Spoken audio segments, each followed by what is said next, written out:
غلط فہمی انسان کی ذہنی کیفیت کا ایک پیچیدہ پہلو ہے جو فطری طور پر اس کے تفکر کی حدود اور فہم کی کمیوں کی عکاسی کرتا ہے۔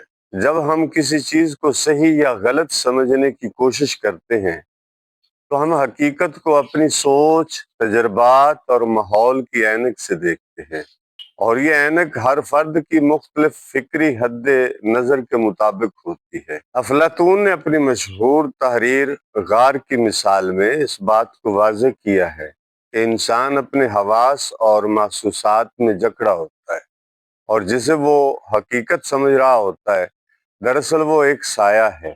اسی طرح ہماری غلط فہمیاں بھی ہماری محدود فہم کا نتیجہ ہیں، جو محض سطحی اور ناقص شعور کی عکاسی کرتی ہے۔ منطقی اعتبار سے غلط فہمی کو ہم ایک استدلالی لغزش کے طور پر دیکھتے ہیں۔ جب کسی فرد کا ذہن کسی استدلال یا دلیل کو درست طریقے سے سمجھنے میں ناکام رہتا ہے تو وہ یا تو غیر منطقی استدلال کا شکار ہو جاتا ہے یا غلط معلومات کو حقیقت کے طور پر قبول کر لیتا ہے۔ اس عمل میں ہماری عقل و فہم کا معیار کثرت سے کسی بہاؤ میں بہہ جاتا ہے، اور ہم حقیقت کو جواز دینے کے لیے کمزور دلائل کو مضبوط بنا لیتے ہیں۔ سائنس کہتی ہے کہ غلط فہمی تجربے کی کجی، مشاہدے کی کمی اور تحقیق کی خامی ہے۔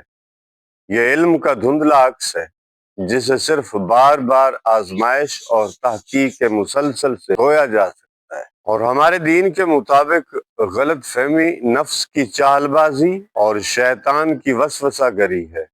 ارشاد باری تعالی ہے فَإِنَّهَا لَا تَعْمَى الْأَبْصَارُ وَلَكِنْ تَعْمَى الْقُلُوبُ، کہ آنکھیں اندھی نہیں ہوتی بلکہ دل اندھے ہو جاتے ہیں۔ السلام علیکم ورحمۃ اللہ۔